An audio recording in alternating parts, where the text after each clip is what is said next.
Hey gang, what's going on? Hope everybody's having a good day out there today. Welcome back to another edition here of Mental Mondays. Every week, we gain new followers on the channel. So if you guys aren't familiar with Mental Mondays, this is something we do once a week that really doesn't have anything to do with fishing. I just share with you guys some thoughts that are on my mind, and we have a really good discussion surrounding it. It's my favorite part of doing the YouTube channel. So for the regulars out there, welcome back. And for the first time viewers, welcome to Mental Mondays. Today, I want to have a conversation about how powerful and the impact that your thoughts have on your health. And I want to dig into that a little bit from the experience that I've had with it. And, I think it makes for a good opinion. And I think that some of the information that I may share with you guys might be able to help everybody out there on their own individual level. Um, when we're dealing with these Mental Monday topics, you guys sort of have to bear with me a little bit because a lot of the topics that I talk about here on Mental Mondays, I've never talked about them before. It's more things that I've thought about and things that I feel. So I'm trying to convey thought and feelings into words. So sometimes it takes a little bit of time. A lot of times it may not come out exactly right, but I'll do the best that I can with that. Um, One of the things that I've had a chance to do, throughout the course of my life so far, I've had a chance to spend time with a lot of different people as far as sort of in the health related field. When I'm talking about that, I've spent time with Indian medicine men, Indian shamans, chiropractors, acupuncturists, acupressurists, rolfers, medical doctors, everything like that. I've had a chance to really absorb a wide range of different type of philosophies on healing. And one of the things that I can tell you about that, is there's validity in all of them. I mean, there's a place for holistic medicine, holistic healing, alternative medicine. There's a place for modern medicine. It all works together hand in hand. A lot of it has to do with the fact that one of the things about our universe that's so miraculous and magical is everything's interconnected. I mean, every star and planet in our known universe and us, our planet, we're all interconnected. We're all made of the same stuff, whether it be rocks, plants, people, trees, whatever like that. We have that bond together. So what I want to do in this particular video, I just sort of want to give you guys some practical tips and advice on some things that you can do to maybe help your own health and your well-being with that a little bit. First of all, one of the things I want to really get into the fact is how powerful your thoughts are in terms of your own health. And this can be good or bad. Your thoughts can be a catalyst for good health, and it can be a catalyst for bad health. And one of the things that I think everybody has to realize is how miraculous the natural intelligence of our own body is to heal itself. I'll give you guys an example. Take for example, if you cut your finger, you can't explain to me, or you can't intellectualize or put it in any type of rational, logical terms about how your body actually heals that cut. What the processes that take place, and what kicks those processes into gear to heal that cut. The only thing that you know is you just take it for granted instinctually that cut is going to heal. And there's different levels to that. When you're talking about in terms of something as simple as a cut healing, a lot of times that can be the length of time that particular cut takes to heal can be a product of your own viewpoint with that. If you're a person out there that gets cut and says, man, I got cut, this is going to be a bad deal. Excuse me. This is going to take a long time for that cut to heal. It may take a little bit longer for it to heal. And if you're a person out there, it's like, well, my body just heals faster than most people. A lot of times you're going to, have that same, point of view too. Your cut's going to heal quicker. So I have seen that on so many different levels, that our body responds to the way we feel and to the way we think. One of the things that's important to remember, not just for your health, but for every other thing in your aspect of your life, is you have to be able to discipline your thoughts. You have to be able to monitor your thoughts, and before you allow that thought to take hold, you have to determine if that serves you well or not. You know, if you have an incident that happens in your life, health wise or whatever like that, you have a choice on basically, you know, looking at that situation as some type of a negative aspect and you're helpless in that environment, or you have a choice of saying, you know, my body is miraculous and my body has the ability to heal itself. And a lot of it, a lot of people are just neutral with that. They don't help themselves into healing their own bodies, whether it be anything from a common cold to whatever like that. They just sort of take it for granted, and whatever happens, happens. So one of the things that you can really do to help yourself is you need to remind yourself all the time of that magical, mysterious, natural ability your body has to heal itself on a cellular level. Remind yourself of that all the time. I'll give you guys a couple different examples here is what I'm talking about. One of the wilderness survival schools I went to in New Jersey many years ago, the instructor was telling us about his the person that was his mentor as far as teaching him about wilderness survival.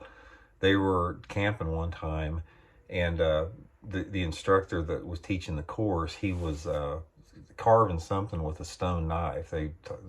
His mentor taught him how to chip stone tools until he was carving something with a stone knife, and all of a sudden his mentor walked by, and the knife actually accidentally slipped, and it cut his mentor deep in the leg, like a long, deep cut like that. And his mentor, like I said, when he got cut, and he didn't really say much about it. He sort of just looked at the cut, put his hand over it, sort of closed his eyes a little bit, and was, you know, going through the process of taping it up and everything, and sort of kidding with my instructor of the class that, yeah, you need to be a little bit more careful, like it wasn't any big deal. So he said, like the next day, and he said this was a deep cut, like a really deep cut. And he said that the next day his instructor went out there and was just sort of working around camp like nothing had happened. He was moving around like the cut hadn't bothered him. And he said this was like a 6-inch cut deep.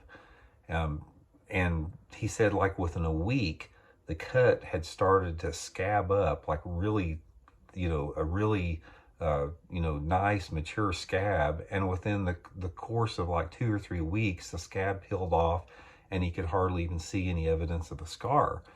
And he was asking his mentor, it's like, how in the world did that heal so quick? How did your cut heal so quick? And he goes, well, a lot of people just feel that they think that their body takes a certain, you know, period of time to heal a cut. I simply choose to tell my body that my body heals quicker, and his body respond to that on a cellular level. Guys, I took this about a year later. I want to sort of experiment this with my own life, and I got a wart on my finger, you know, and it was coming on for a while, and it turned out it was a fairly good sized wart like that. And this was 30 years ago, and I started doing the same thing. I started sort of giving my finger affirmations that, you know, the cells in my body, you know, they vibrate at a perfect frequency where there's not a wart there, and my body heals itself from there. Guys, I did this on a daily basis, and over a course of about 3 months, that wart disappeared from my hand, just from me totally constantly reaffirming the natural intelligence that my body had. And I think a lot of people don't give themselves credit for this, because we're not taught that. I mean, we are not taught at any point in our life that our body has any type of intelligence. You know, we've completely lost that. And what happens is that a lot of the stuff that we're talking about right now, this was well known amongst our ancestors and amongst ancient peoples and indigenous tribes, because that's how they operated with it. They didn't have modern medicines, and we've gradually lost that aspect, you know, from our healing out there, you know, from the healing aspects. So from that point, guys, one of the things that you can really do with that is just make the conscious effort to discipline your thoughts in terms of health like that. And one of the best ways that you can do that is by appreciation and gratitude, which we've lost to a large degree. And I'll give you guys an example. Let's say, take for example the meal that you're going to eat today. Say dinner that you have tonight. A lot of people, when if say they're having, steak and potatoes and green beans and whatever like that, a lot of people just prepare the food and they eat it.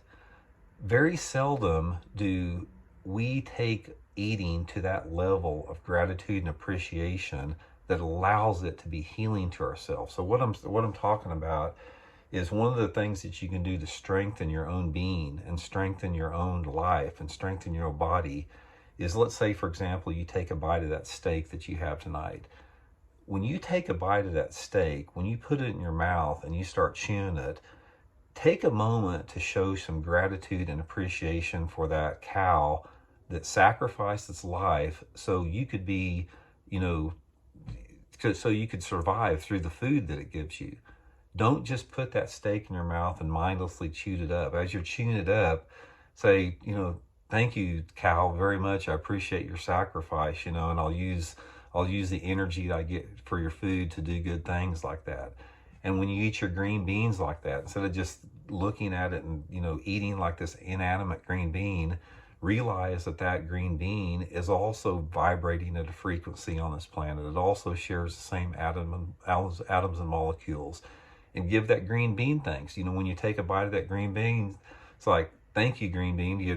You're a beautiful bean. Thank you for nourishing my body with every single bit about that. When you take a drink of water to wash the food down, give the water thanks. Like, be grateful for the fact that water is there. Because what happens is we have become so disconnected from nature that we don't do that anymore. When you are put in a survival situation, or when you're put in a situation where you rely on other plants and creatures on this planet to make you survive and live, you give thanks for that. And we don't anymore. We're cut off from that. You pull through a fast food line and people are so disconnected from the food, they don't even see, if you get a beef burrito or something, they don't see that burrito as it was a living creature shortly before you ate it like that.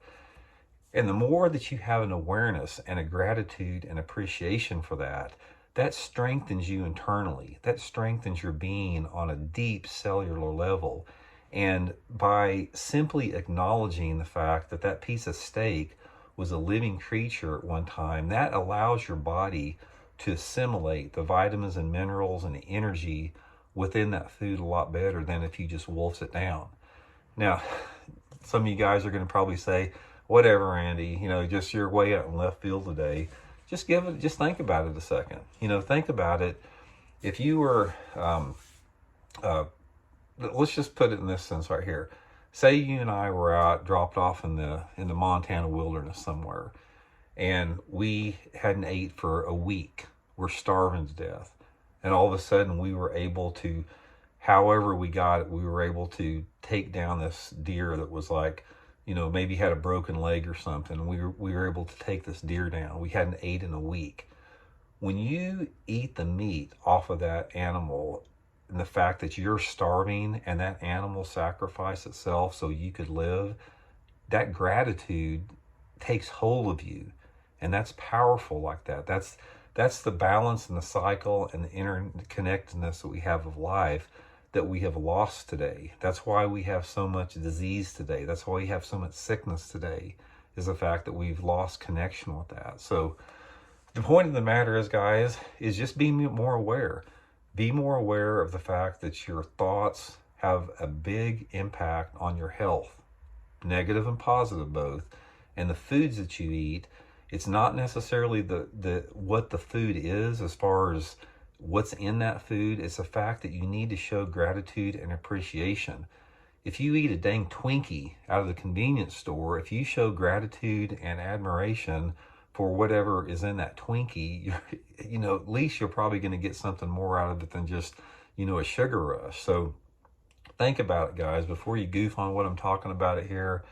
Sit down and just get quiet somewhere and think about what I'm talking about, and you'll come to the realization that that what I'm saying is on the right track there. And like I said, the only reason a lot of people haven't is they're not put in the position, and they're not taught to think like this. Most of us are not taught to think the way that I'm just explaining this to you. We've lost touch with that, or we've lost touch with our primal ancestral ways like that. And that's sad to a large degree, because we've become a society that's just disconnected from who we really are and who we have been for over 1,000,000 years as a human species.